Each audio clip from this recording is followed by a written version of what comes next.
Besandla sakho ungadayisi. Ungahehwa imali. Ungahehwa amanga. Uzosibamba isandla sakho Oliver Tambo. Ngokuhloniphekile ngicela ukubingelela Nkosi yesizwe saseMadungeni. Nine nangizalela ugogo uzala umkhulu wami. Ngibingelela ubaba ambassador uChiliza engafikela ngiyena eTanzania 1986. Ambassador esawu chief rep. Wayo chief rep ANC masifike eDar es Salaam. Kuthiwa sibancane thina sikwazi ukuya emkhotweni asambe sesikoleni. Basigibela isibhaloyi. Sasiqala nokugibela ibhaloyi. Lalisuka ke lifike liyoma lapha. Bese lilanda amandla bese liyadedela. Semali dedela sonke sashayeke ehlalweni. Kwathiwa ama South African la wajoyela ibhalo. Siqala ukugibela ibhaloyi. Ubuholi obusibize namhlanje buka General Khumbula ngiyabingelela oCommand Boys nomoya umfishane nje kuthubhuletha ngimbuza Command Magaye nembokodo yonke ekhona la ekhaya ngiyabingelela. It is a privilege ukubizwa uzokhuluma kubantu abahle kangaka ngoba masenivululile niba ingane ezinhle zikababa uNcamalalo maphuma ephetha mase lapha inyama ngapha. Ngibingelele ngoba kuyisonto abasakholwa inkonzo kaKristu bese ngibingelela laba abahamba nathi amandiki namandawo amanono. Ngimemela abakhulu ezalukwazi okuyizona ezasungulwa nomkhonto sihamba nobaba uKredo Muthwa okuyena wayesihola sakha nomkhonto. Siyathokoza abakhosini. Comrades, ngizozama ukusummarize la ukuthi umkhonto uyini usukaphi nalokuthi kungani sineyinselelo namhlanje. But ubuholi mabungifuna singayenza enye presentation, a very detailed presentation. Ngoba ungihlukumezayo ukuthi nibanga into eningayazi. Manje kuyosisiza ukuthi silazi iqiniso. Ngoba njengoba ngihleli phansi intula nje kuphuma inyembezi sengiyasisula ngoba sasingakholwa ukuthi kuyoba nje. Kepha ngenxa yesilwa nethonga namandiki namandawo namanono nedlozi nokuphahla saphahlayo ezintabeni emfuleni nasenkosini waphakama kwathi waphakama umkhonto. Ngcono ngoba nobaba uChiliza ukhona. Umbuzo esanikwa wona ihomework 2017 was a question eyayibuzwa ubaba uNcabalala ethi, can we still save the ANC? Ulo mbuzo ubaba uNcabalala ayebiza abantu enkandla abathembayo abahlale nabo phansi ababuza ukuthi sisengawusindisa yini ukhongolose. Abanye bethu saphendula sathi uma sizozama ukuphendula ngokwenyama lo mbuzo uzosihlula. Ngoba ukhongolose mhla usungulwa kwaphahlwa ebukhosini bakwaZulu. Obabamkhulu bathengisa ngeinkomo, obabamkhulu bashisa impepho behlanganisa inkomo namandla okuwakha ukhongolose. Asikwazi ukusungula umkhonto wephathi, umkhonto wesizwe phathi singaqalanga emadlozini, saqalanga ngobabamkhulu. Ngoba umbuzo kaNcamalala uma usuphendula ngokwenyama sasingeke sivumelane ukuthi sekuyisikhathi sokwakha umkhonto wesizwe phansi. Kwabaqhubekayo nizongixolela ngiyaxolisa. We had to answer that question 2017 comrades before Nazareth 1. We went sahlangana sakhuleka saphahla bekhona phela namaKristu nawe liphahla eBhayibhelini thina siphahle emfuleni. Savumelana ukuthi umsamo awusekho eLuthuli House. Ukhongoloso usuyigobongo. Ngakho kubalulekile ukuthi sifune enye or sifune elinye ikhaya. It was a painful decision ukuphuma kwagogo. Siyazwana? Kwakungemnandi ukuphuma kwagogo. Asiphumanga si-angry, asiphumanga ngenxa kaSirili, siphume ngoba umsamo awusekho eLuthuli House. Ngokomoya hayi ngokwenyama. So kubalulekile ukuthi uma uyimember ye-MK Party umthande umakhelwane wakho njengoba uzithanda nawe. Ngoba uma ulazi iqiniso lokuthi we are a spiritual organization, an African spiritual organization, angeke umhlebe omunye comrade, angeke umkhulume kabi omunye comrade, angeke uzubanga uba u-coordinator ngoba umoya awukakhethi, awukakuthini.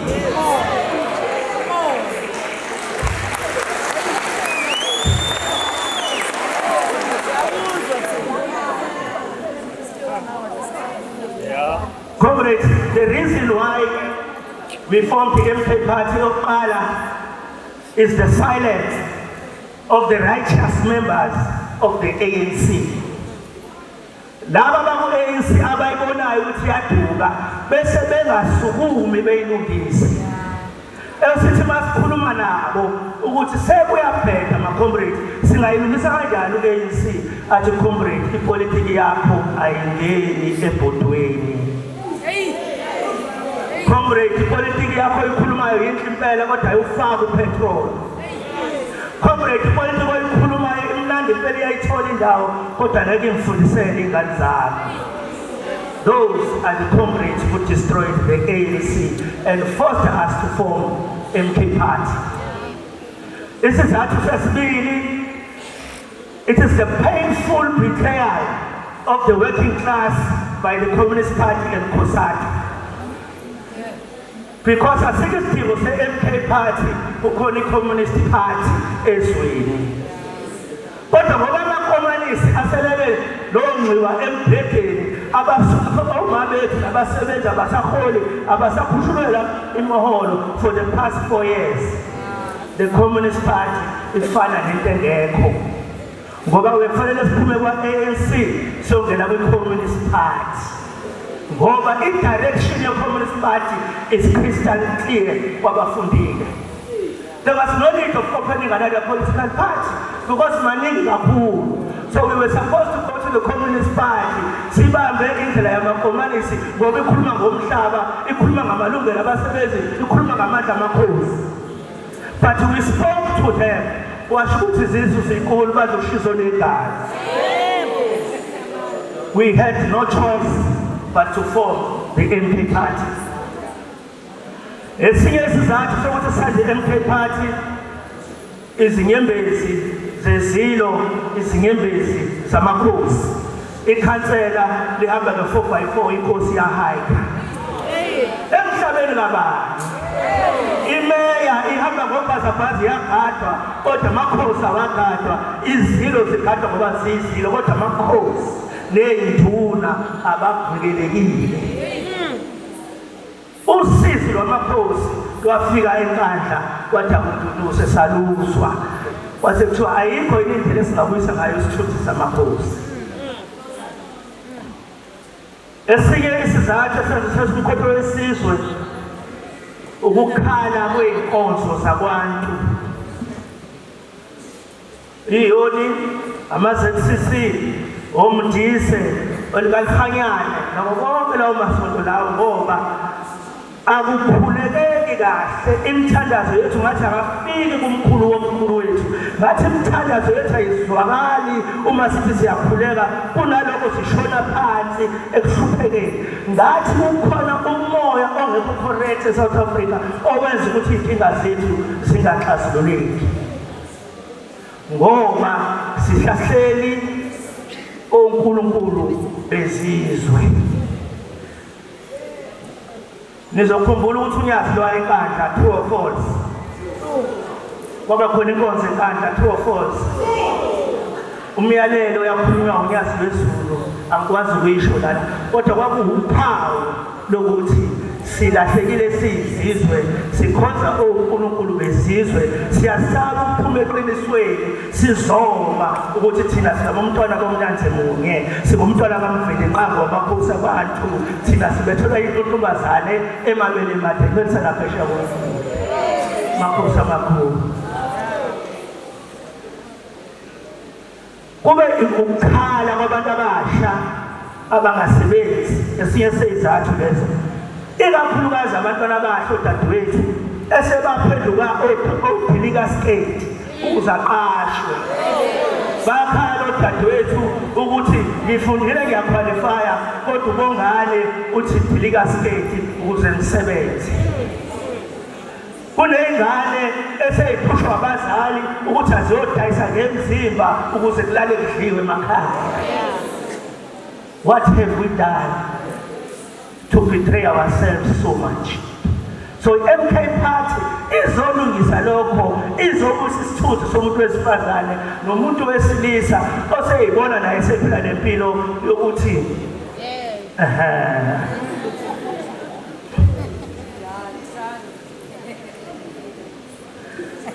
esizathu sokugcina esengathi sisuka lo mkhonto wesizwe, inamba yabantu ababangeke bavote yayiningi kakhulu.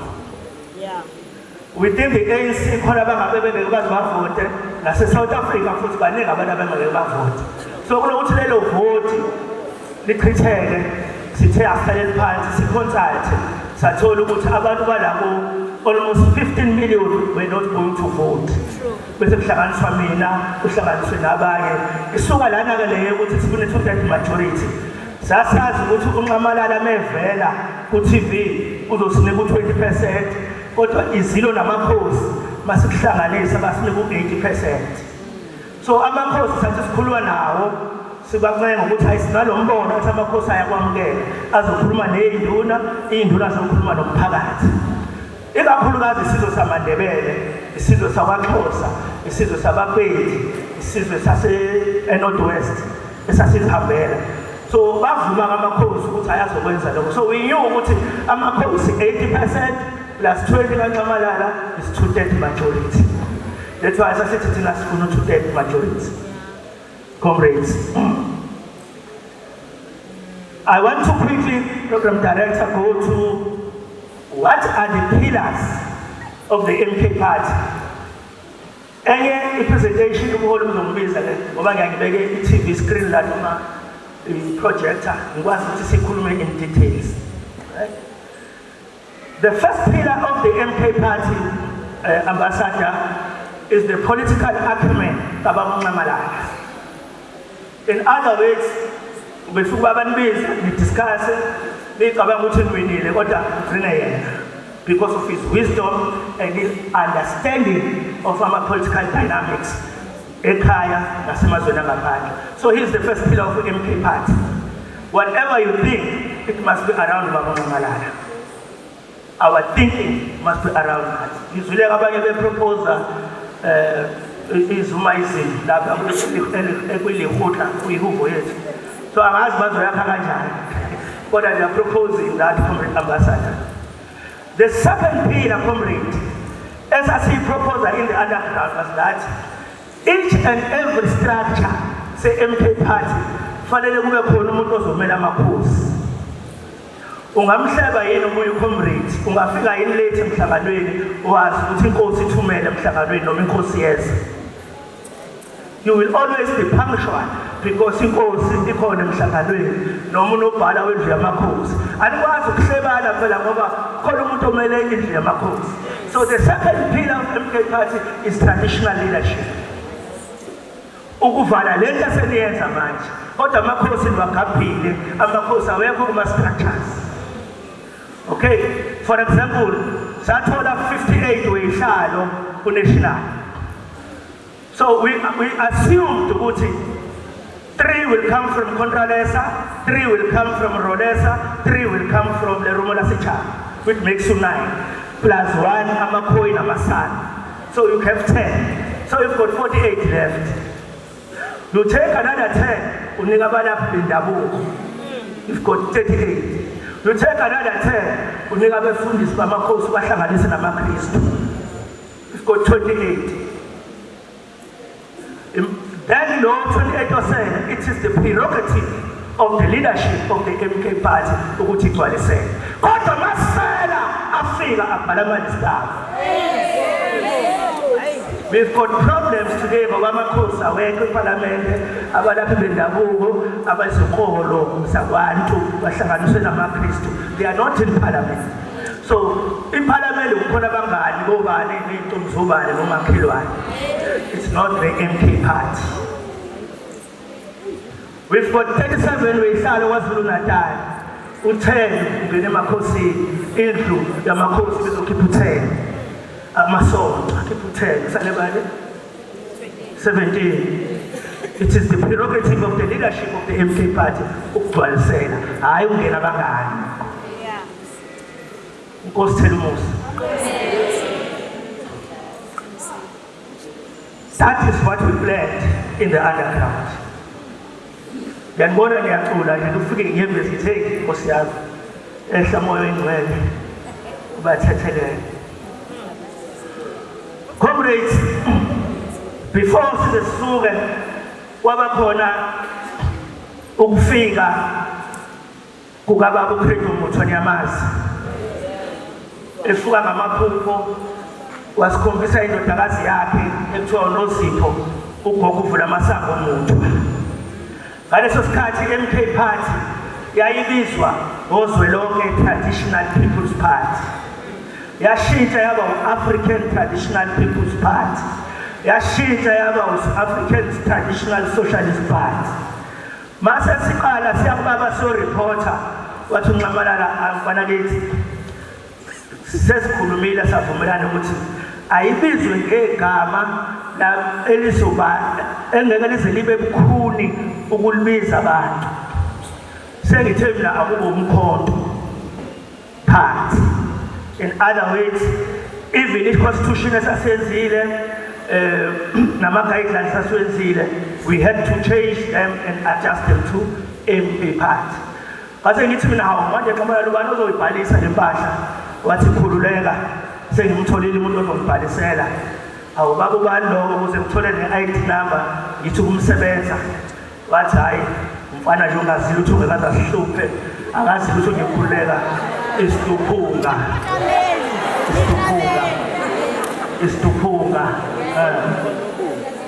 Hayi ke kwase kuba njalo ke.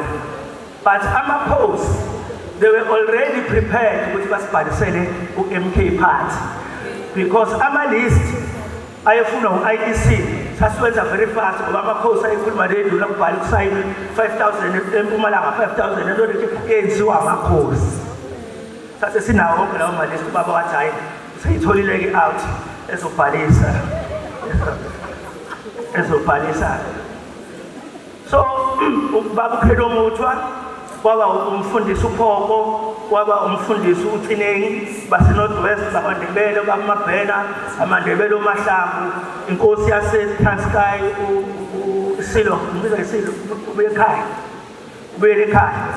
So onke lawo makhosi yonke ndawo nalo seParliament manje umhlophe okwathi uyiKhoyi sasibathola endleleni sikhuluma nabo ukuthi yini esiphekwaayo. 2017, 2018, 2019 yahamba ngesiPutukezi yabo nobaba uyahamba ngeSwahili ambassador. So sawachazela wonke ama-political parties ase-Afrika ukuthi umkhonto wesizwe uyini, ufunani, siqondeni. And comrades, you must be action based. Manje zoba kanje i-enemy izothola i-momentum ngoba phela silotshiwe kwaZulu Natal ayizamazaphi kwaZulu Natal ngoba kuphethe thina. Siphume emahholo siye emgaqweni kungabe bikho ukuthula ngoba we are the government.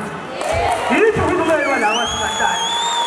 Manje kanithuli sizokhuluma ingisi sizodla kamnandi izwe elethu alibuye umholi we-MK party sikwazi ukukhulula impilo zabantu. All power Ethokoza.